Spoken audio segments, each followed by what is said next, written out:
نحمده ونصلي ونسلم على رسوله النبي الأمين الكريم. أما بعد فأعوذ بالله من الشيطان الرجيم. بسم الله الرحمن الرحيم. قال الله تبارك وتعالى في كلامه المجيد: وإذ أخذ الله ميثاق النبيين لما آتيتكم من كتاب وحكمة ثم جاءكم رسول مصدق لما معكم لتؤمنن به ولتنصرنه. صدق اللہ العظیم. نبی پاک صاحب الارواح صلی اللہ علیہ وسلم کا فرمان ذیشان ہے: من صلی علیہ 50 صلاۃ یوما، فرمایا جو دن بھر میں مجھ پر 50 دفعہ درود پڑھے گا، صافحہ معہ یوم القیامہ، تو قیامت کے دن میں اس کے ساتھ مصافحہ یعنی ہاتھ ملاؤں گا. 50 دفعہ درود پڑھنے میں زیادہ وقت نہیں لگتا. ہمیں درود پاک کثرت سے پڑھنا چاہیے. ویسے بھی ربیع الاول شریف کا مہینہ ہے تو گویا کہ یہ درود پڑھنے کا مہینہ ہے. تو چلتے پھرتے اٹھتے بیٹھتے درود پڑھنے کو اپنی عادت بنائیں، اور انشاءاللہ قیامت کے دن اگر حضور سے مصافحے کا، ہاتھ ملانے کا شرف اور یہ سعادت اگر مل گئی تو یقیناً نجات ہمارا مقدر ہوگی، جنت میں ٹھکانہ ہوگا. لیکن اس دنیا میں ہمیں درود کی کثرت کرنی ہے. یاد رکھیں درود سے بڑا کوئی وظیفہ نہیں ہے. لہذا مختلف جو درود پاک کتابوں میں، روایات میں بزرگوں سے منقول ہیں، وہ چلتے پھرتے اٹھتے بیٹھتے پڑھنے کو ہمیں اپنی عادت بنانا چاہیے. نبی پاک علیہ السلام سے مصافحے کا شرف اگر دنیا میں کسی کو مل جاتا تھا تو اس کے بارے میں یارے ہو جاتے تھے، اس کو دنیا کی آگ نہیں جلاتی تھی. بہت سارے ایسے واقعات ہیں. تو قیامت کے دن اگر حضور سے ہاتھ ملانے کا شرف مل جائے تو جہنم کی آگ اسے کیسے جلا سکتی ہے. تو مل کر باوا سے بلند ایک مرتبہ خود پڑھیے: اللہم صلی علی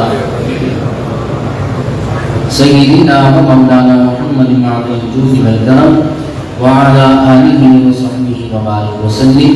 صلاۃ و سلام علیک یا سیدی یا سیدی یا مکی یا مدنی یا عربی یا ہاشمی یا مطلبی یا رسول اللہ صلی اللہ علیہ وسلم.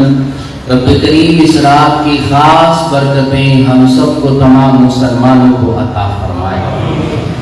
آپ کے سامنے ایک آیت کریمہ پڑھی ہے اور آج میں ذہن بنا کر آیا ہوں کہ مختصر وقت میں چند آیات آپ کو سمجھانی ہے،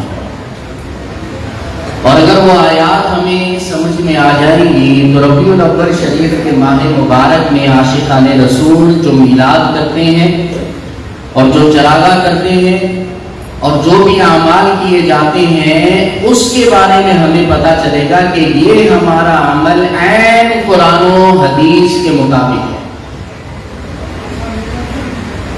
یہ پتہ چلے گا کہ ہمارا یہ میلاد کرنا اور اسی طرح حضور کی ولادت میں خوشیاں منانا، یہ سارے کام شریعت کے دائرے میں رہتے ہوئے کرنا، اسلام میں اس کی حیثیت کیا ہے.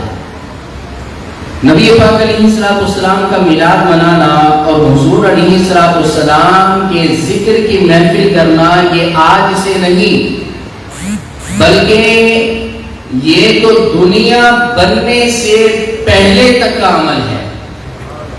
حضور کا ذکر کرنا، آپ کے ذکر کی محفلیں کرنا، آپ کا میلاد بیان کرنا، یہ تو عالم ارواح سے چلا آ رہا ہے. میں آپ کو بلا تمہید آپ کو لے کر جاؤں گا قرآن کی طرف، کیونکہ قرآن ہی ہمارا اصل ہے. قرآن ہی سے عقیدے بنتے ہیں، قرآن ہی سے بندہ نجات پاتا ہے. تو آئیے چلتے ہیں سورہ آل عمران آیت نمبر 81. آیت نمبر 81 میں اللہ فرماتا ہے: وَإِذْ أَخَذَ اللَّهُ مِيثَاقَ النَّبِيِّينَ. اللہ فرماتا ہے اے حبیب یاد کریں جب اللہ نے نبیوں سے وعدہ لیا. نبیوں سے میثاق لیا، نبیوں سے وعدہ لیا، لما آتیتکم من کتاب و حکمہ، کہ اے میرے نبیوں رسولوں سنو، جب میں تمہیں کتاب اور حکمت دے کر دنیا میں بھیج دوں گا.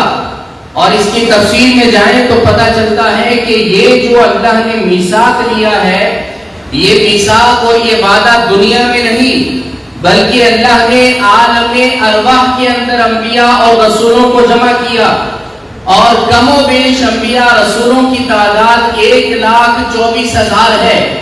ذرا اندازہ کیجئے کہ یہاں پر کتنے لوگ بیٹھے ہوں گے، 1500 1500 2000 کتنے لوگ بیٹھے ہوں گے. اس کے لیے ہمیں یہ اتنے انتظامات کرنے پڑتے ہیں. اگر 1,24,000 لوگ جمع ہوں اور وہ بھی انبیاء اور رسول ہوں سارے، اور محفل کرنے والا ان عالم ارواح کے اندر نبیوں کی رسولوں کی روحوں کو جمع کرنے والا کوئی بشر، کوئی مخلوق نہ ہو، بلکہ خالق کائنات ہو، اللہ رب العالمین ہو، اور سارے نبیوں رسولوں کی روحوں کو اللہ نے عالم ارواح میں جمع کیا ہو، تو ذرا تصور کریں کتنا بڑا اجتماع ہوگا، کتنی بڑی محفل ہوگی. یہ آج کی محفل اور اس وقت کی محفل سے کیا تعلق؟ اس وقت کی محفل اس کو سجانے والا رب ہے، محفل کروانے والا رب ہے، بیان کرنے والا رب ہے. سننے والے عام انسان نہیں بلکہ انبیاء ہیں، رسول ہیں. ان کے سامنے میلاد مصطفیٰ بیان ہو رہا ہے، ان کے سامنے مصطفیٰ کریم کی شان بیان کی جا رہی ہے. ذرا تصور کیجئے وہ کتنا بڑا اجتماع ہوگا، وہ کتنی بڑی محفل ہوگی. اس کے لیے رب نے انتظامات کتنے بڑے کیے ہوں گے. اور اس وقت میں نبیوں کو جمع کر کے اللہ نے اپنی توحید کی بات نہیں کی. رب نے یہ نہیں کہا کہ دیکھو میں نے تمہیں نبوت بھی دے دی، میں نے تمہیں رسالت بھی دے دی، میں نے تمہیں اپنا برگزیدہ بندہ بنا لیا، اپنے خاص بندوں میں تمہیں چن لیا، اور جب تم دنیا میں جاؤ. رب نے یہ نہیں فرمایا ایسا نہ ہو کہ تم میری توحید سے ہٹ جاؤ، ایسا نہ ہو کہ تم جو ہے اسلام سے پھر جاؤ، کیونکہ ایسا تصور بھی نہیں کیا جا سکتا. نبی رسول کبھی بھی کفر کی طرف جا ہی نہیں سکتے، کیونکہ وہ رب کے معصوم بندے ہوتے ہیں، اور معصوم وہ ہوتا ہے جس میں گناہ کرنے کی طاقت ہی اللہ نے وضعیت نہیں کی ہوتی. تو یہ تو تصور ہی نہیں کہ انبیاء رسول کی روحیں جب یہ دنیا میں آئے تو اسلام سے پھر جائے، بلکہ اللہ نے حضور علیہ السلام کا ذکر کیا، انبیاء سے فرمایا. اللہ رب العالمین نے انبیاء سے یہ ذکر کرتے ہوئے فرمایا لما آتیتکم من کتاب و حکمہ، اے میرے نبی و رسولو سنو، جب میں تمہیں کتاب اور حکمت دے دوں گا، تمہیں تمہاری شریعت دے دوں گا، اور پھر اگر ہو جائے پھر کیا ہو، ثم جاءکم رسول مصدق لما معکم، اگر پھر تمہارے دور رسالت و نبوت میں اگر وہ نبی سونے سونے مکھڑے والا، وہ میرا نور آ جائے، میرا حبیب اگر تمہارے دور میں آ جائے، تو پھر تم نے کیا کرنا ہے؟ اللہ نے فرمایا کہ پھر اپنی شریعت پر نہیں چلنا، بلکہ کیا کرنا ہے؟ لَتُؤْمِنُنَّ بِهِ وَلَا تَنْصُرُنَّ، تم ان پر ایمان بھی لے کر آنا اور ان کی مدد بھی ضرور کرنا. یہاں پر دو تاکید عربی گرامر کے حساب سے اللہ نے ذکر فرمائی، لام تاکید ہے اور نون ثقیلہ ہے، جس کا ترجمہ بنتا ہے کہ ضرور ضرور لازمی ان پر ایمان لے کر آنا اور ان کی مدد ضرور کرنا. بندہ کہے کہ مددگار تو صرف اللہ ہے، اللہ ہی مددگار ہے، مدد تو اللہ ہی کرتا ہے، تو پھر بندہ سوال یہ کرے کہ یہ بتاؤ کہ رب نے اس آیت کریمہ میں انبیاء کو ان کی مدد کا کیوں حکم دیا؟ ہم بھی مانتے ہیں کہ مدد کرنے والا حقیقی طور پر کون ہے؟ مل کر کہتے بھائی کون ہے؟ اللہ ہی مدد کرنے والا ہے. لیکن آپ اس آیت کا ترجمہ کریں، آپ کسی بھی ترجمے سے اس آیت کو اٹھا کر پڑھ لیں، آپ کسی بھی تفسیر سے اس آیت کو اٹھا کر پڑھ لیں، تو آپ کو ملے گا کہ اللہ رب العالمین نے انبیاء سے یہ وعدہ لیا لَتُؤْمِنُنَّ بِهِ، ان پر ایمان کو لے کر آ جانا. ٹھیک ہے، انسان کہے کہ ٹھیک ٹھیک ہے مولا ایمان لے کر آنا، تیرا حکم ہے ایمان لے آئیں گے، وَلَا تَنْصُرُنَّهُ اور تم ان کی مدد بھی کرنا۔ بندہ رب سے سوال کرے کہ اے مولا مددگار تو تیری ہی ذات ہے، مدد تو تیری ہی طرف سے ہوتی ہے، جب تو کسی کا مددگار ہو تو ہماری مدد کرنے کی کیا حاجت ہے؟ ان نبیوں نے یہ سوال نہیں کیا، انبیاء کی روحوں نے یہ سوال نہیں کیا، کیونکہ وہ جانتے تھے کہ حقیقی مدد ہر جگہ پر واقعتاً اللہ ہی کی طرف سے ہوتی ہے، لیکن اپنی مدد کا مظہر اللہ کبھی کسی کو بنا دیا کرتا ہے۔ شفا کا مظہر اللہ ڈاکٹر کو بنا دیتا ہے۔ آپ کسی کو راشن لے کر دیتے ہیں، ابھی سیلاب زدگان کی مدد لاکھوں لوگوں نے کی، اربوں روپے کا راشن دیا، حالانکہ بندہ کہے کہ رب مددگار ہے، وہ دیکھ رہا ہے کہ اس کے بندے بھوک سے مر رہے ہیں تو ہمیں راشن دینے کی کیا ضرورت؟ ارے بندہ خدا، بات یہ ہے کہ وہ راشن دیا اللہ ہی نے، تمہارا نصیب اچھا ہے کہ رب نے تمہارے ذریعے سے ان کو دلوا دیا ہے۔ تو مدد کرنے والی ذات اللہ ہی کی ہوتی ہے، لیکن مظہر جو مدد کرنے کا ہے وہ اللہ کبھی نبی کو بنا دیتا ہے، کبھی رسول کو بنا دیتا ہے، کبھی اپنے کسی ولی کو بنا دیتا ہے، کبھی ڈاکٹر کو بنا دیتا ہے، کبھی کسی عام انسان کو بنا دیتا ہے۔ اگر یہ نہ مانا جائے کہ اللہ کے علاوہ کوئی مددگار ہے ہی نہیں تو پھر دنیا میں کوئی بھی شرک سے بچ نہیں سکتا۔ آپ بھی صبح سے رات تک کی روٹین اپنے ذہن میں لے کر آئیں، آپ 24 گھنٹے کے اپنے کام اپنے دماغ میں لے کر آئیں، کتنے لوگوں سے آپ مدد لیتے ہیں؟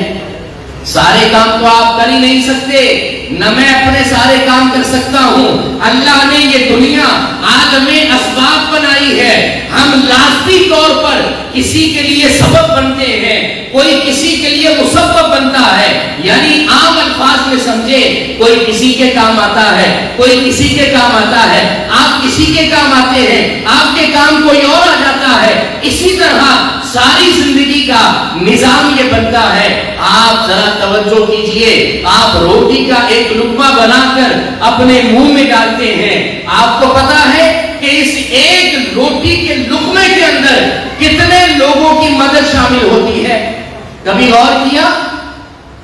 اور اگر آپ کہیں کہ نہیں مددگار تو صرف اللہ ہی ہے اور کوئی مددگار ہو ہی نہیں سکتا، تو پھر بندہ اس سے کہے کہ ذرا غور کرو، ایک لقمہ جو تم اپنے منہ میں ڈالتے ہو، کبھی اس پر غور کیا کہ کتنے لوگوں کی مدد کے بعد یہ لقمہ تمہارے منہ میں جانے کے قابل بنا ہے؟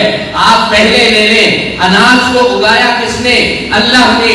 اس کے بعد پھر کسان نے زمین کو ہموار کیا، اور پھر اس کے بعد اس کسان نے بیج کو زمین میں ڈالا، اس کی پرورش کری، اس کو پانی دیتا رہا، یہاں تک کہ وہ بیج پودا بن گیا، درخت بن گیا، وہ کٹ کر مارکیٹ میں آیا، پھر اناج کا جو ہے وہ نکالا گیا، اور پھر اس کا آٹا بنایا گیا، آٹا بننے کے بعد دکانوں پر آیا، دکانوں سے ہم نے خریدا، بیچنے والے نے بیچا، گھر پر آیا، آٹا گوندھا گیا، اور اس کے بعد چولہے پر چڑھایا گیا، تب جا کر ایک روٹی بنی، اور پھر جا کر جو ہے یہ لقمہ آپ کے منہ میں آیا ہے۔ اگر کوئی بندہ کہے کہ نہیں مددگار تو صرف اللہ ہے، نہ کوئی دنیاوی مدد کر سکتا ہے، نہ کوئی دینی مدد کر سکتا ہے، بندہ اس سے کہے کہ پھر آج کے بعد تمہیں کوئی سبزی خرید کے نہیں کھانی، کوئی اناج تمہیں لے کر نہیں کھانا، بلکہ اناج کے بیج خریدو، اپنی جگہ خریدو، اس زمین میں اسے بو، اور پھر اسے پانی دو، اور ساری محنت کرو، دن رات اس کی پرورش کرو، اور پھر اس کا آٹا بنواؤ، اور پھر روٹی بھی گھر والوں سے نہیں بنوانا، روٹی بھی خود پکانا، اور پھر کھانا، پھر یہ کہنا کہ کوئی کسی کا مددگار نہیں، تو یہ بات درست نظر ظاہری طور پر آ سکتی ہے، مگر ایسا ممکن، آپ بتائیں ممکن ہے؟ یہ آپ نے لباس اپنے بدن پر پہنا ہوا ہے، یہ لباس بھی کئی لوگوں کی مدد کے بعد آپ تک آپ نے پہنچا ہے اور آپ نے پہنا ہے۔ تو بات چل رہی تھی، اللہ نے فرشتوں سے فرمایا لَتُؤْمِنُنَّ بِهِ، کہ ان پر ایمان بھی لے کر آنا، وَلَا تَنْصُرُنَّهُ، ان کی مدد بھی کرنا۔ یہ آیت سورہ آل عمران کی ہے، آیت نمبر 81۔ یہ آیت نے میلاد مصطفیٰ کو واضح طور پر ہمیں سمجھا دیا تھا، لیکن اس آیت نے یہ بھی بتا دیا کہ اللہ کی عطا سے بندے بھی، مخلوق بھی جس کی چاہے مدد کر سکتے ہیں۔ اچھا، اس طرح کی مثالیں دی جائیں نا تو بعض لوگ کہتے ہیں یار یہ ساری مثالیں آپ کو دنیا بھی دیتے ہیں، یہ تو دنیا کا نظام ہے، آپ کوئی دین کی بات کریں نا۔ آپ سے بھی ہو سکتا ہے کسی نے کہا ہو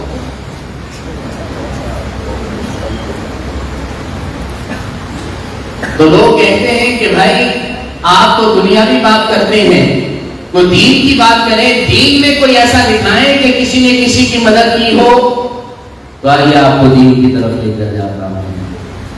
دین میں آپ دیکھیں حضور کا میلاد کا مہینہ ہے، حضور کی سیرت کو آپ نے پڑھا ہے۔ نبی پاک صلی اللہ علیہ وسلم جب حضور کی سیرت کو پڑھتے ہیں تو پتہ چلتا ہے کہ نبی پاک علیہ السلام کے دربار میں جو کافر آتے، جو مسلمان آتے، جو صحابہ آتے، وہ آ کر آپ سے صرف دنیا کے مسئلے کا حل طلب نہیں کرتے تھے بلکہ دین کے مسئلے بھی لے کر آتے تھے، اور کئی تو ایسی چیزیں، ایسے مسئلے لے کر آتے تھے کہ عقل اس کو تسلیم نہیں کرتی، وہ دماغ میں آتے نہیں ہیں، لیکن مصطفیٰ کریم نے کبھی بھی ان سے یہ نہ فرمایا کہ یہ تو حکیم کا کام ہے، ان سے جا کرواؤ، یہ ڈاکٹر کا کام ہے، یہ ان سے جا کرواؤ، یہ دنیا کا کام ہے، دنیا والوں سے جا کر کرواؤ، بلکہ مصطفیٰ کریم نے ان کے دین کا کام بھی کیا ہے، ان کی دنیا کا بھی کام کیا ہے، دنیا کے معاملے میں بھی مدد کی ہے، دین کے معاملے میں بھی مدد کی ہے، اور کبھی حضور نے منع نہیں فرمایا۔ اللہ اکبر، آپ سیرت مصطفیٰ کریم کو پڑھے تو ایسے واقعات ملتے ہیں۔ حضرت قتادہ کا، آپ کا ایک غزوے کے اندر نیزہ اپنی آنکھ پہ لگتا ہے، حضور علیہ السلام کی بارگاہ میں آنکھ کا نکلا ہوا ڈیلا لے کر ہتھیلی پر بارگاہ مصطفیٰ میں جاتے ہیں، عرض کرتے ہیں یا رسول اللہ میری آنکھ کا ڈیلا نکل گیا ہے، آپ مدد کر دیجئے۔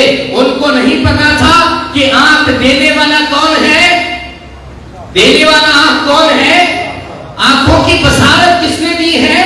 حضرت قتادہ اللہ سے دعا کرتے اللہ ان کی آنکھ کو صحیح کر دیتا، لیکن وہ صحابی رسول تھے، وہ اس کا لفظ آتا ہے میں بولنا نہیں چاہتا، وہ نہیں تھے، بلکہ انہوں نے حضور کے دربار میں حاضری دی، جانتے تھے کہ مدد اللہ ہی نے کرنی ہے، آنکھ اللہ ہی نے درست کرنی ہے، مگر کیا ہے اللہ نے وسیلہ اور ذریعہ میرے مصطفیٰ کو بنا دیا ہے۔ حضرت قتادہ نکلی ہوئی آنکھ لے کر حضور کے پاس گئے، حضور نے اپنا لعاب دہن لگایا، اپنا مبارک تھوک لگایا اور دوبارہ حضرت قتادہ کی آنکھ کی جگہ پر رکھ دیا۔ وہ صحابی رسول کہتے ہیں خدا کی قسم مجھے اس آنکھ سے پہلے سے زیادہ صاف نظر آنا شروع ہو جاتا ہے۔ بتاؤ یہ دین کا مسئلہ تھا یا دنیا کا تھا؟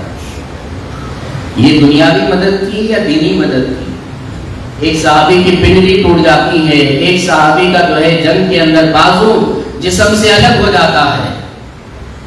حضرت معاذ اور معوذ جنہوں نے ابو جہل کو قتل کیا تھا، ان میں سے ایک کا جو ہے بازو الگ ہو جاتا ہے، حضور کے دربار میں آتے ہیں، ٹوٹا ہوا بازو لے کر آتے ہیں۔ کوئی آج تک ایسی کوئی ٹیکنالوجی موجود ہے کہ نکلی ہوئی آنکھ دوبارہ ڈیلا لگا دیا جائے؟ کوئی ایسی ٹیکنالوجی موجود ہے کہ صرف جو ہے کوئی گوند لگائی جائے اور ہڈی جڑ جائے، اور سیکنڈوں کے اندر، منٹوں کے اندر؟ 1400 سال پہلے میرے آقا نے آرتھوپیڈک سرجری فرما دی گویا کہ ہڈی کا آپریشن کر دیا حضور نے۔ آپ بتاؤ کہ یہ دنیاوی مدد تھی یا دینی مدد تھی؟ یاد رکھیں کہ مسلک اہل سنت، ہم جو یا رسول اللہ کہنے والے ہیں، یہ میری بات اپنے دل و دماغ میں رکھیں، ہم جو یا رسول اللہ کہنے والے ہیں، ہمارے عقائد و نظریات یہ قرآن و حدیث کے عین مطابق ہے۔ دیکھیں جہالت ہر گھر میں، ہر طبقے میں پائی جاتی ہے۔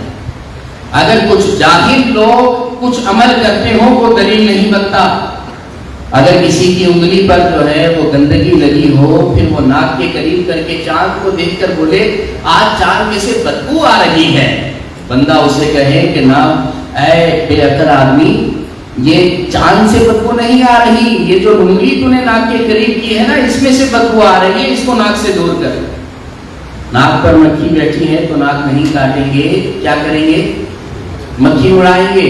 تو اپنے ذہن و دماغ میں رکھ لیں کہ اگر اپنے کسی عقیدے کی دلیل، اپنے کسی عمل کی دلیل جو علماء کرتے ہو، اس کی کوئی دلیل اگر آپ کو اور مجھے نہیں آتی تو ہمارے علم کی کمی ہے، ہمارے مسلک کی کمی نہیں ہے۔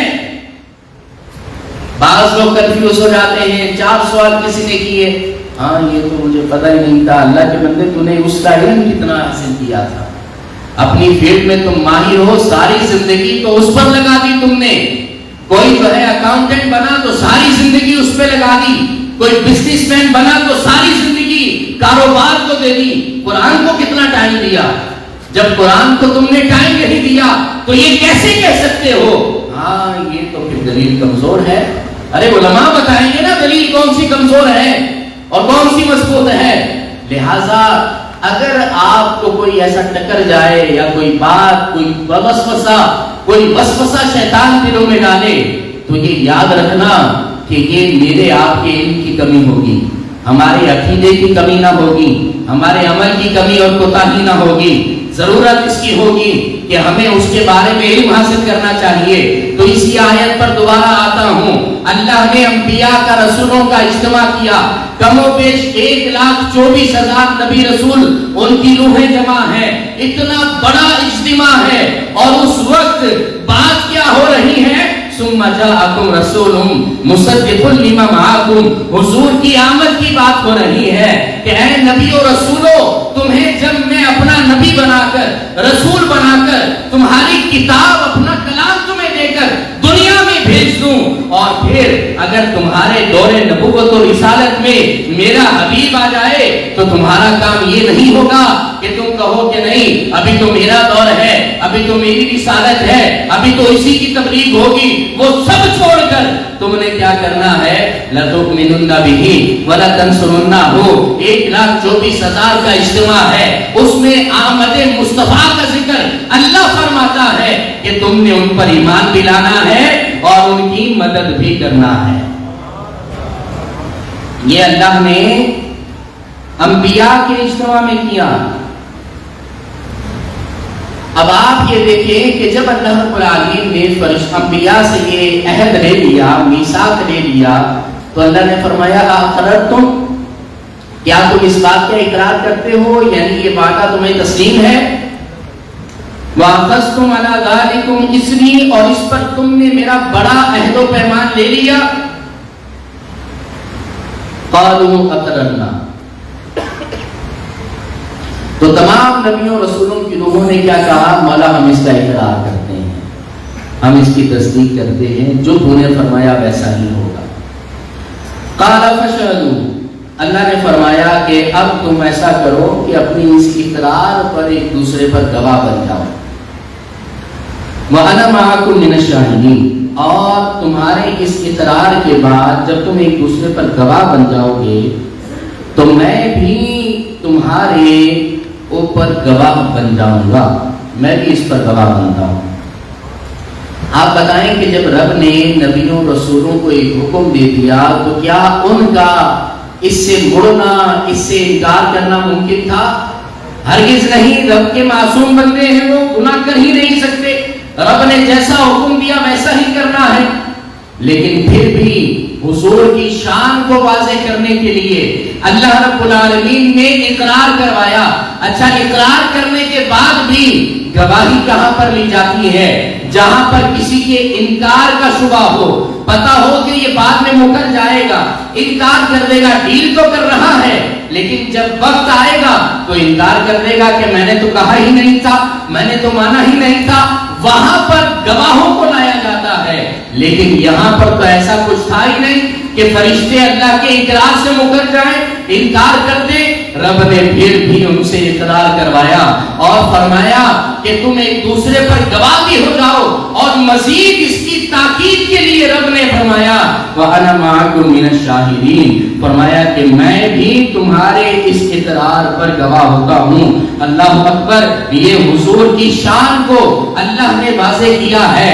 اب اس وقت کی محفل کے بارے میں کیا کہیں گے؟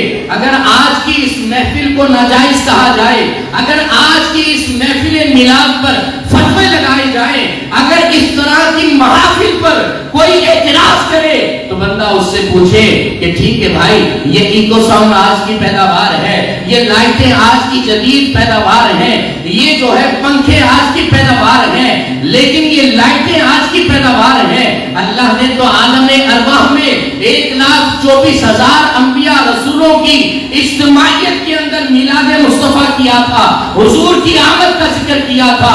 ہم نے یہ لائٹیں مارکیٹ سے خرید کر لگائی ہیں، اللہ نے چراغا تو اس وقت آسمان پر آسمان کے ستاروں سے کیا تھا، ہم نے تو اپنی آواز آپ تک پہنچانے کے لیے ایکو ساؤنڈ لگایا ہے۔ رب کا کلام سارے انبیاء تک پہنچا، رب نے کیسا نظام بنایا ہوگا؟ ٹھیک ہے، یہی آیت اگر قرآن میں موجود ہے، یہی آیت اگر تلاوت قرآن میں آ جائے، اگر نماز میں آ جائے، تو اس میلاد کا ذکر نماز میں بھی ہو رہا ہے، تلاوت میں بھی ہو رہا ہے، 24 گھنٹے قرآن پڑھا جاتا ہے، ہر وقت حضور کی میلاد کا ذکر بیان ہو رہا ہے۔ تو اگر آج کی میلاد کو اگر کوئی ناجائز کہے کہ نہیں یہ لوگ تو جو ہے نا وہ راتوں کو خراب کرتے ہیں یا اس کا کوئی فائدہ نہیں ہے، میں نے کہا یار فائدہ ہو یا نہ ہو، ہم نے تو کہا کہ اللہ نے اس وقت محفل سجائی، اجتماع کیا، عالم ارواح میں قرآن نے ہمیں بتا دیا، اب فائدہ کوئی ہے یا نہیں میں تو اپنے رب کی ادا کو ادا کر رہا ہوں۔ اللہ نے انبیاء رسولوں کے سامنے جاءکم رسول مصدق، تمہارے پاس ایسا نبی آ جائے، حضور کے آنے کی بات اللہ نے کی تھی نا، اور حضور کی آمد سے لاکھوں سال پہلے اللہ نے کی، تو اسی لیے تو ہم کہتے ہیں کہ آمد مصطفیٰ، مل کر بھائی آمد مصطفیٰ، آمد مصطفیٰ، احمد مجتبیٰ، آواز کم ہے، آمد مصطفیٰ، احمد مجتبیٰ، آئے خیر الورا، تو اس لیے تو ہم مرحبا کہتے ہیں، اس لیے تو یہ محفل سجاتے ہیں۔ یہ ایک آیت میں نے آپ کے سامنے پڑھی ہے، اس پر بیان اور بھی کافی ہو سکتا ہے، لیکن میں نے آپ کو 2-3 آیتیں جو ہے نا وہ سمجھا دی ہے۔ مل کر درود پڑھیں، اللہم صلی علی سیدنا و مولانا محمد معاذ الوجود والکرم وعلی آلہ وصحبہ وبارک وسلم صلاۃ و سلاما علیکا یا سیدی یا سیدی یا رسول اللہ۔ اب اس کے بعد دیکھیں ایک دوسری آیت کریمہ آپ کے سامنے ہے، اللہ نے فرمایا لقد جاءکم رسول من انفسکم، تمہارے پاس تم ہی میں سے میں نے اپنے رسول کو بھیجا۔ کیسا رسول ہے؟ عزیز علیہ ما عنتم، جن پر تمہارا مشقت میں پڑنا یہ دشوار گزرتا ہے، حریص علیکم، تم پر جو ہے تمہاری بھلائی کے چاہنے والے ہیں، بڑے حریص ہیں، بالمؤمنین رؤوف الرحیم، ان کی شان یہ ہے کہ مسلمانوں پر رؤوف بھی ہے، رحیم بھی ہے۔ جاءکم کے الفاظ وہی ہیں جو پچھلی آیت میں تھے، تو یہاں پر بھی حضور کی آمد کا ذکر ہے، حضور کی میلاد کا ذکر ہے، اور پھر مزید آپ آیات کو دیکھ لیں، اللہ رب العالمین نے قرآن نے فرمایا لقد من اللہ علی المؤمنین، اللہ نے مسلمانوں پر احسان کیا۔ کیا احسان کیا؟ اذ بعث فیہم رسولا، فرمایا جب ان میں سے اللہ نے اپنا رسول بھیجا، اپنا حبیب بھیجا۔ یہ تیسری آیت ہوئی، 2 آیتیں آپ سن چکے ہیں، یہ تیسری آیت کریمہ آپ نے سماعت کی ہے، اور ان تمام آیتوں کے اندر اللہ رب العالمین نے حضور علیہ السلام کی آمد کی خبر دی ہے۔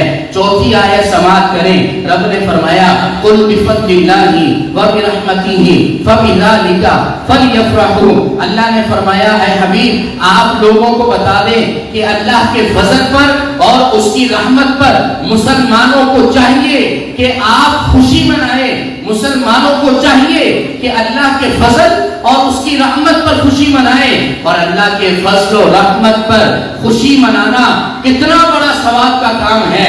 اللہ نے فرمایا ہوا خیر مما یجمعون، جو بھی یہ لوگ جمع کرتے ہیں ان کی جمع کردہ چیزوں سے زیادہ افضل اللہ کے فضل و رحمت پر خوشی منانا ہے۔ ہم قرآن سے ہی سوال کرتے ہیں کہ اللہ کے فضل تو بے شمار ہیں، اللہ کی رحمتیں تو بے شمار ہیں، تو اے رب کے کلام تو ہی بتا اللہ کا سب سے بڑا فضل کیا ہے؟ تو قرآن نے ہمیں بتایا وَكَانَ فَضْلُ اللَّهِ عَلَيْكَ عَظِيمًا، کہ اللہ کے فضل بہت زیادہ ہیں، مگر اللہ کا سب سے بڑا فضل محمد مصطفیٰ علیہ السلام ہے۔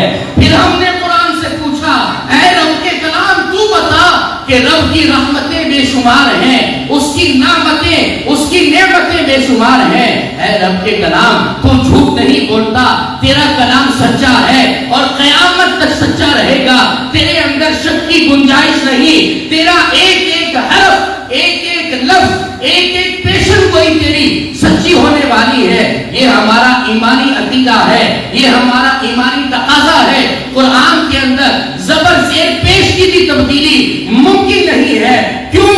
اس لیے کہ رب نے اس کی حفاظت کا ذمہ لیا ہے، رب نے اس کی حفاظت کا ذمہ لیا ہے۔ اسی لیے تو بچے کے دل میں بھی سما جاتا ہے، بوڑھے کے دل میں بھی سما جاتا ہے، جوان بھی اسے یاد کر لیا کرتا ہے۔ تو ایسے پاک کلام سے ہم نے سوال کیا اے رب کے کلام تو ہی بتا کہ رب کی سب سے بڑی رحمت کون سی ہے؟ ارے آیت رحمت تو بچہ بچہ جانتا ہے، مل کر میرے ساتھ وہ آیت پڑھ دیں وما ارسلناک الا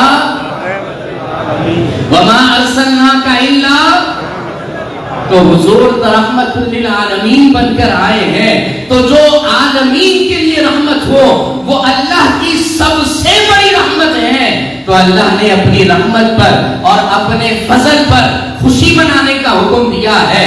مطلب یہ ہوا کہ جتنی خوشی دنیاوی چیزوں پر کرتے ہو، جتنی خوشی بچے کی برتھ ڈے پر کرتے ہو، جتنی خوشی اپنی میرج اینیورسری پر کرتے ہو، جتنی خوشی اپنے اچھے بزنس پر کرتے ہو، ان تمام سے بڑھ کر خوشی حضور کی آمد پر ہونی چاہیے۔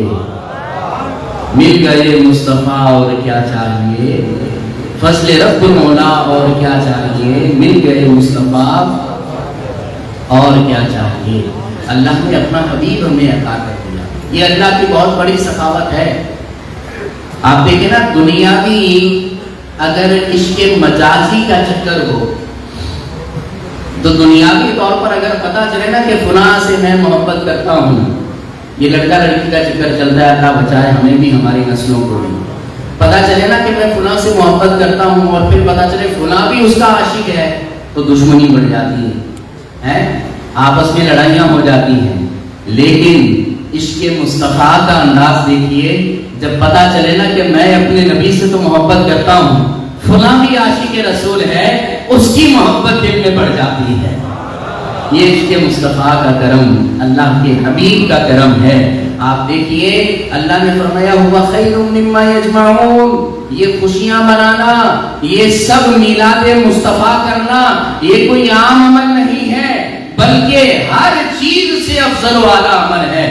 میں نے جمعے میں بیان کیا تھا بندہ دو طریقے کی چیزیں جمع کرتا ہے، ایک تو وہ جمع کرتا ہے اپنی دنیاوی چیزیں جس کے اندر بینک بیلنس، مال و دولت، فیکٹریاں، کوٹھیاں، اپنے مکانات، اپنا بزنس، اور یہ دنیاوی ساری چیزیں بندہ جمع کرتا ہے، اور دوسری چیزیں بندہ اعمال صالحہ کو جمع کرتا ہے، وہ آخرت کے لیے جمع کرتا ہے کہ دنیا کی زندگی اس دنیاوی مال و دولت سے اچھی رہے، آخرت کی زندگی نیک اعمال سے اچھی رہے، تقوی سے اچھی رہے، نیکیوں سے اچھی رہے، رب کو راضی کرنے سے اچھی رہے۔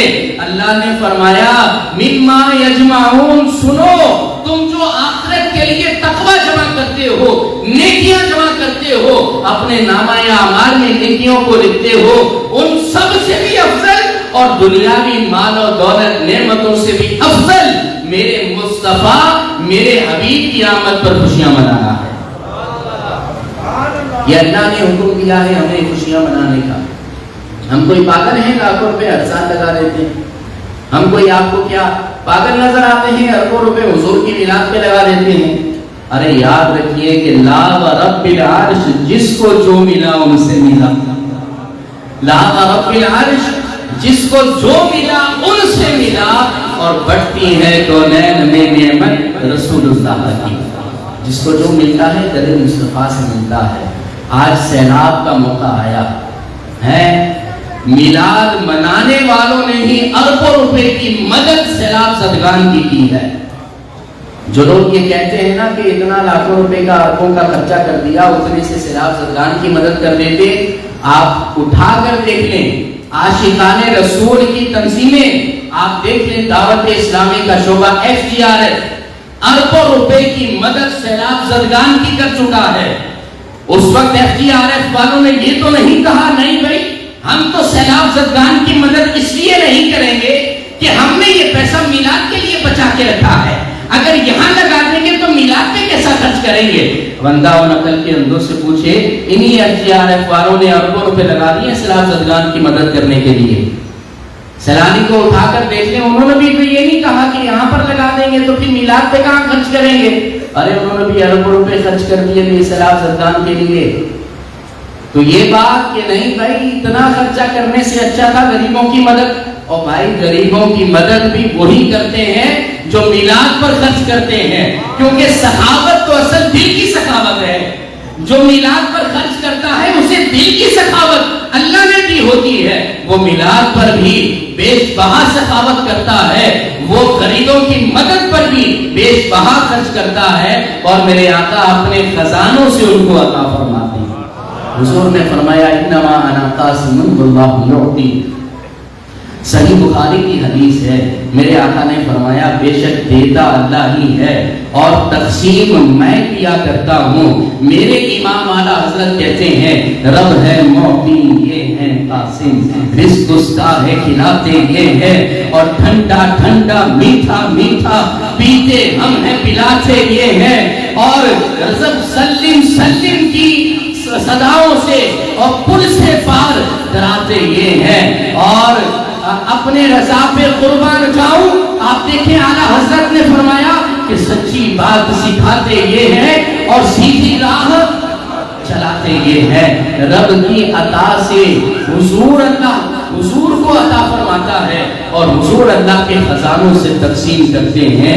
اعلیٰ حضرت کہتے ہیں نا بخدا خدا کے یہی ہے در، نہیں اور کوئی مفر مقد، جو وہاں سے ہو یہی آگے ہو، اور جو یہاں نہیں وہ وہاں نہیں۔ حضور نے فرمایا اوتیت مفاتیح خزائن الارض، مجھے اللہ نے اپنے خزانوں کی چابیاں دے دی ہیں۔ میرے امام اعلیٰ حضرت نے کہا کنجی تمہیں دی اپنے خزانوں کی خدا نے۔ جب اللہ نے اپنے حبیب کو اپنے خزانوں کی کنجی چابی بنا دی ہے، دنیاوی طور پر وزیر خزانہ کہتے ہیں، ہم یہ لفظ حضور کے لیے تو استعمال نہیں کرتے کیونکہ وزیر سے لاکھوں گنا افضل ذات میرے مصطفیٰ کی ہے۔ تو اللہ نے اپنے خزانوں کا مالک کسے بنایا؟ حضور نے کو بنایا۔ اعلیٰ حضرت نے فرمایا کنجی تمہیں دی اپنے خزانوں کی خدا نے، اور مختار بنایا تمہیں مختار بنایا، یہ اعلیٰ حضرت نے فرمایا ہے۔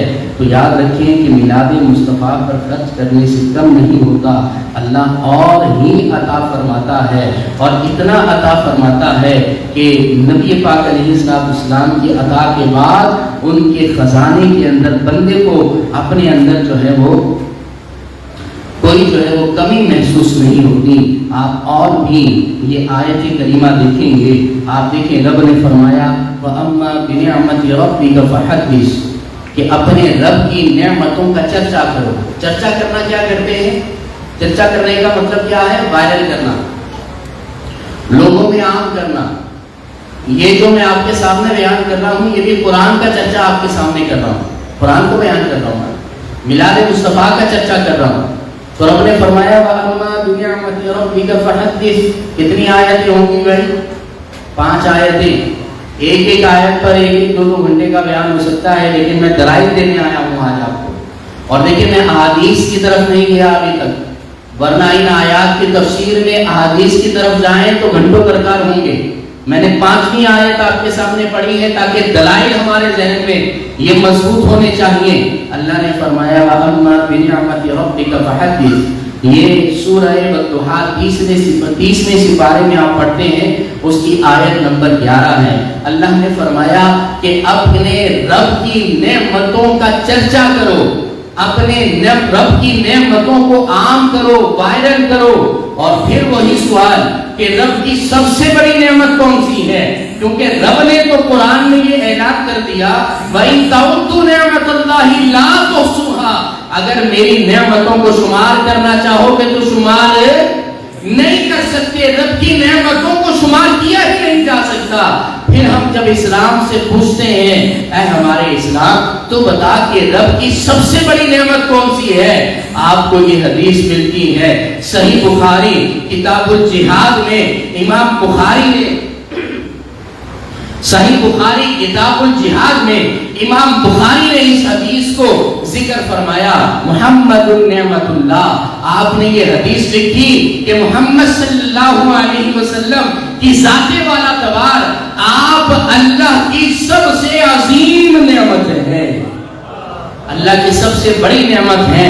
تو جب عام نعمتوں کا چرچا کرنے کا حکم ہے تو حضور کی نعمت جو اللہ نے ہمیں عطا فرمائی ہے اس کی نعمت کا کتنا چرچا ہمیں کرنا چاہیے، یہ ہمیں غور کرنا چاہیے. آخری آیت کریمہ میں آپ کے سامنے پڑھوں گا، سورہ مائدہ آیت نمبر 140، اور اس کے اندر اللہ فرماتا ہے وَقَالَ عِيسَى ابْنُ مَرْيَمَ.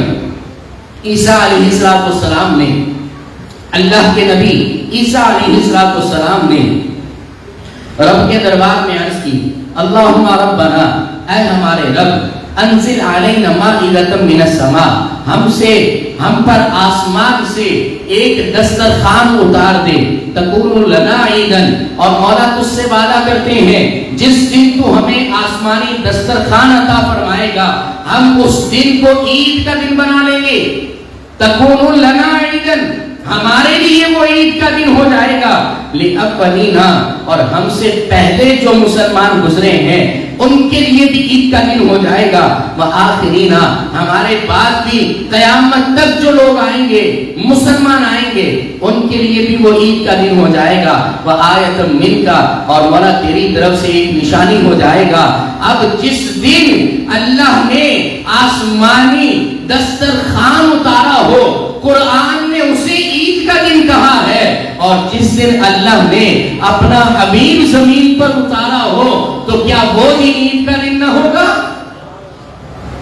تو میں نے وہی بات کہی، ہمارا ایک ایک لفظ، ہمارا ایک ایک عمل، ہمارا ایک ایک عقیدہ قرآن و حدیث سے ثابت ہے.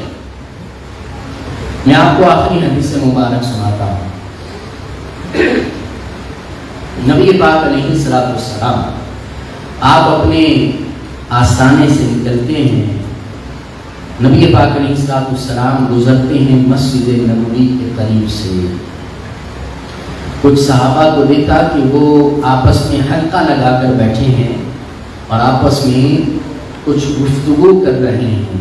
حضور نے ان سے پوچھا ما اجلسکم، اے میرے صحابہ بتاؤ کس لیے بیٹھے ہو؟ تو انہوں نے عرض کی یا رسول اللہ جلسنا نذکر اللہ علی ما ہدانا للاسلام. یا رسول اللہ اللہ نے جو ہمیں اسلام کی ہدایت دی ہے اس پر اللہ کا ذکر کرنے، اس کا شکر کرنے بیٹھے ہیں. وَمَنَّ عَلَيْنَا بِكَ، اور آپ کو بھیج کر اللہ نے جو ہم پر احسان عظیم کیا ہے اس احسان کا شکر کرنے کے لیے بیٹھے ہیں. نبی پاک علیہ السلام نے ان سے قسم دے کر پوچھا، فرمایا پوچھا کہ بتاؤ واقعی تم اسی کام کے لیے بیٹھے ہو؟ انہوں نے قسم کے ساتھ ذکر کیا واللہ ما جلسنا الا لذالک، یا رسول اللہ خدا کی قسم ہمارا بیٹھنے کا کوئی اور مقصد نہیں، نہ دنیاوی نہ کوئی اور دینی مقصد ہے، محض آپ کی آمد پر اللہ کا شکر کرنے بیٹھے ہیں اور اللہ کی حمد و ثنا کرنے کے لیے بیٹھے ہیں۔ حضور علیہ السلام نے جب یہ ان سے ذکر فرمایا تو پھر حضور نے ان کو بتایا کہ تم سے میں نے یہ قسم تم پر تہمت لگانے کے لیے نہیں لی، بلکہ اس لیے تم سے تاکیداً پوچھا ہے، اتانی جبرائیل فاخبرنی، میرے پاس اللہ کے معصوم فرشتے، فرشتوں کے سردار جبریل امین میرے پاس آئے اور آ کر کہنے لگے یا رسول اللہ، اللہ رب العالمین نے آپ کو سلام بھیجا ہے اور آپ کے ان صحابہ کا عمل دیکھ کر اللہ رب العالمین یباہی بہم الملائکہ، اللہ کریم تمہارے اس عمل کو دیکھ کر فرشتوں پر فخر فرماتا ہے۔ تو صحابہ بھی یہی کرنے بیٹھے تھے، یار فرق صرف اتنا ہے کہ ہم نے جدید طریقوں کو آزما لیا، یار یہی ایکو ساؤنڈ اگر میں اپنی معاذ اللہ میں تو نہیں لگاؤں گا، نہ میری نسلیں اللہ نے چاہا لگیں گی گانوں کے لیے، اگر کوئی بندہ جو ہے اسی ایکو ساؤنڈ کو اپنی شادی میں گانے بجانے کے لیے لگا دے تو یہ ناجائز ہوگا، کیونکہ استعمال غلط ہے نا۔ اچھا یہی اگر نعت بیان کرنے کے لیے لگائی جائے، قرآن پڑھنے کے لیے لگایا جائے تو یہ جائز ہوگا۔ تو چیزوں کا جو جدید چیزیں ہیں ان کا حکم تو ان کے استعمال پہ لگتا ہے۔ بھائی یہ موبائل ہے، یہ بیماری ہر ایک کے ہاتھ میں موجود ہے، ٹھیک ہے، اب اس پر اگر کوئی بندہ فلمیں دیکھے، اس پر اگر کوئی گانے سنے تو ہم کہیں گے کہ ایسا استعمال اگر صرف یہی یوز ہے کسی کا، اس کے لیے موبائل رکھنا بھی جائز نہ ہوگا، ٹھیک ہے۔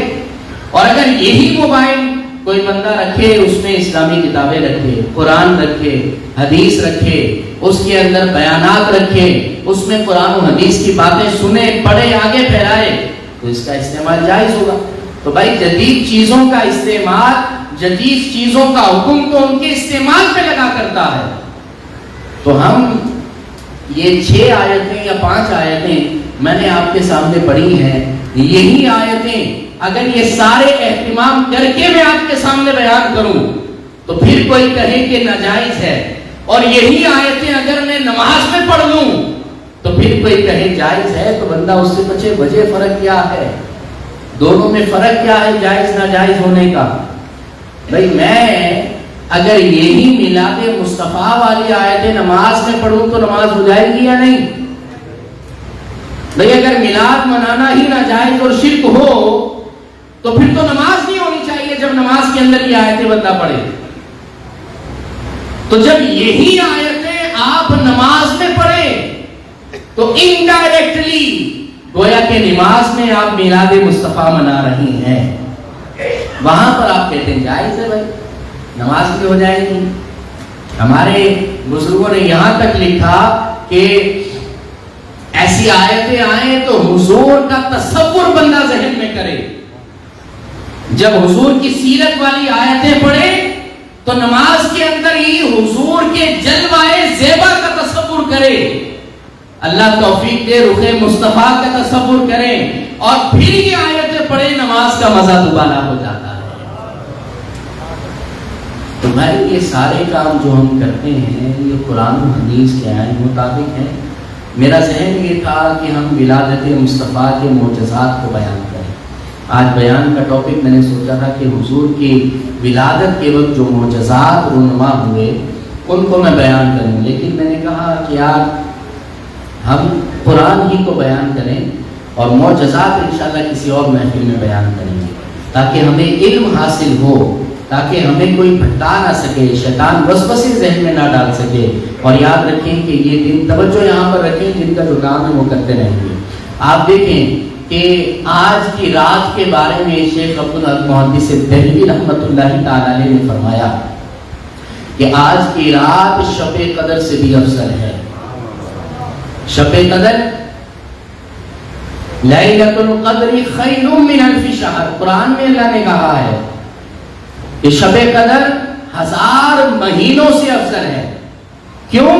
کہ اس کے اندر اللہ نے قرآن نازل کیا ہے، کیوں کہ شب قدر میں اللہ نے فرشتے نازل کیے ہیں، کیونکہ اس دن میں اللہ نے قرآن کو اتارا ہے، اس لیے وہ شب قدر 1000 مہینوں سے افضل ہے۔ شیخ عبدالحق محدث دہلوی رحمت اللہ تعالی نے فرماتے ہیں کہ شب ولادت مصطفیٰ شب قدر سے بھی افضل ہے، اس لیے کہ اس دن اللہ نے ہمیں صاحب قرآن دیا ہے۔ اگر صاحب قرآن نہ ہوتے تو نہ شب قدر ہوتی نہ قرآن ہوتا۔ یہ شب ولادت مصطفیٰ یہ شب قدر سے افضل ہے، کیوں؟ اس لیے کہ اس رات کے اندر تو اللہ کے فرشتے نازل ہوئے تھے، اور اس رات کے اندر اللہ کا حبیب دنیا پر نازل ہوا ہے۔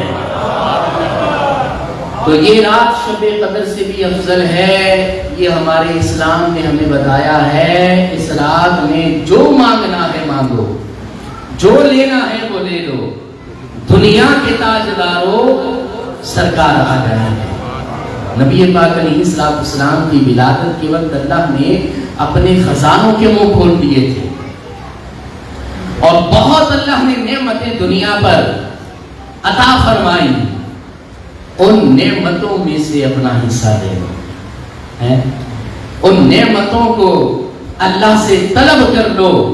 اللہ رب العالمین اس رات میں حضور کے صدقے کسی کو نہ امید نہ مراد نہیں رکھتا، کسی کو کھالی جھولی نہیں رکھتا، لہٰذا یہ رات بڑی افضل رات ہے۔ اپنی نسلوں کو بھی یہ بتائیں، اپنی اولاد کو بھی بتائیں، اپنے گھر والوں کو بھی بتائیں، اور یہ علم دیں تاکہ ہماری اولاد، ہمارے گھر والوں اور ہمیں بھی قرآن و حدیث کا علم ہو۔ ورنہ ہوتا یہ ہے کہ ہم کہیں اور نماز پڑھتے ہیں، بچہ ہمارا کہیں اور جاتا ہے۔ تو اس پر توجہ رکھیں تاکہ حضور کا میلاد میری زندگی تک ہی نہیں۔ ایسا ہوتا ہے کبھی کبھار سننے میں آتا ہے کہ حاجی صاحب جب تک زندہ تھے نا تب تک تو ان کے گھر پر پورے سال میں سننے میں آتا ہے کہ حاجی صاحب جب تک زندہ تھے نا تب تو یہ ہر سال میلاد مناتے تھے، تب تو یہ ہر سال 11ویں منایا کرتے تھے، لیکن حاجی صاحب کے جانے کے بعد نہ جانے کیا ہو گیا، سارا معاملہ وہ معاملہ بند ہو گیا۔ بھائی وہ اس لیے بند ہو گیا کہ اولاد کو یہ سکھایا ہی نہیں تھا، میلاد کے جلوس میں خود تو آگے آگے رہے، اپنی اولاد کو ساتھ رکھا ہی نہیں تھا۔ تو ہم ایسا اپنی اولاد کو چھوڑ کر جائیں، بنا کر جائیں گھر والوں کو کہ ہمارے مرنے کے بعد کم از کم وہ یہ چیزیں تو کرتے رہے، اس کا ثواب تو ہمیں قبر میں ملتا رہے۔ حضور نے فرمایا اذا مات الانسان انقطع عمله الا من ثلاث، فرمایا بندہ جب مرتا ہے تو اس کے عمل کا سلسلہ بندے سے الگ ہو جاتا ہے، سوائے 3 کاموں کے۔ 3 چیزوں کا تعلق مرنے کے بعد بھی بندے سے جڑا رہتا ہے۔ حضور علیہ السلام نے فرمایا ولد صالح یدعو لہ، فرمایا نیک اولاد کہ جو مرنے کے بعد بھی اپنے ماں باپ کے لیے دعا کرتی رہے، اور دوسرا حضور علیہ السلام نے فرمایا صدقۃ جاریہ کہ جو صدقہ جاریہ بندہ دنیا میں کر کے چلا جاتا ہے اس کا بھی ثواب بندے کو قبر میں ملتا رہتا ہے۔ اور تیسرا نبی پاک علیہ السلام نے فرمایا علم ينتفع به، بندہ دنیا میں ایسا کوئی علمی کام کر کے چلا جائے کہ اس کے مرنے کے بعد بھی اس کے علمی کام سے بندہ جو ہے فائدہ اٹھاتا رہے، تو اس کا بھی ثواب مرنے کے بعد بندے کو قبر میں ملتا رہتا ہے۔ میلاد مصطفیٰ اس طرح بھی منائے کہ علماء کو دینی کتابیں لے کر دے دیں، جب تک وہ اس سے علم حاصل کرتے رہیں گے۔ طلباء دین اسلام کو کتابیں لے کر دے دے، جب تک وہ کتابیں پڑھی جاتی رہیں گی، ان کے ذریعے سے دین و اسلام کی اشاعت و ترویج ہوتی رہے گی، ہمیں اس کا ثواب ملتا رہے گا۔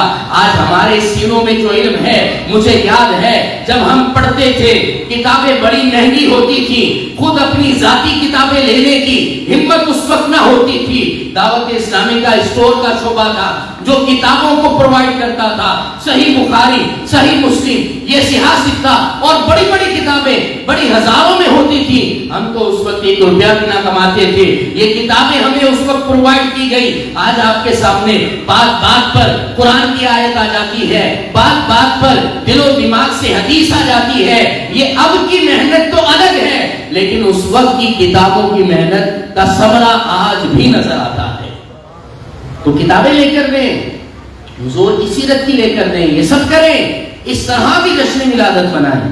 تو رب کریم کی بارگاہ میں دعا کرتے ہیں کہ اللہ رب العالمین حضور کی ولادت کی خوشیاں ہمیں عطا فرمائے، نہ صرف دنیا میں آخرت میں بھی اللہ پاک نے یہ عطا فرمائے۔ وآخر دعوانا الحمدللہ رب العالمین۔ ایک اعلان سن لیں، رات کو 2 بجے آپ کو پتہ ہے کیا ہونا ہے بھائی؟ مل کر بول دیں، یہ کچھ لوگوں کو پتہ نہیں ہے۔ رات کو 2 بجے صلاۃ التسبیح کی جماعت ہوگی، اس کے بعد 1.25 لاکھ درود پاک کا ختم کرنا ہے۔ کون کون ساتھ دے گا؟ یہ میرے اوپر بھی جو مجلائن پہ لوگ بیٹھے ہیں ہاتھ اٹھا دیں، سب نے آنا ہے۔ 12ویں شریف کی نسبت سے اس کی آپ نے 12 لوگوں کو دعوت بھی دے دی ہے۔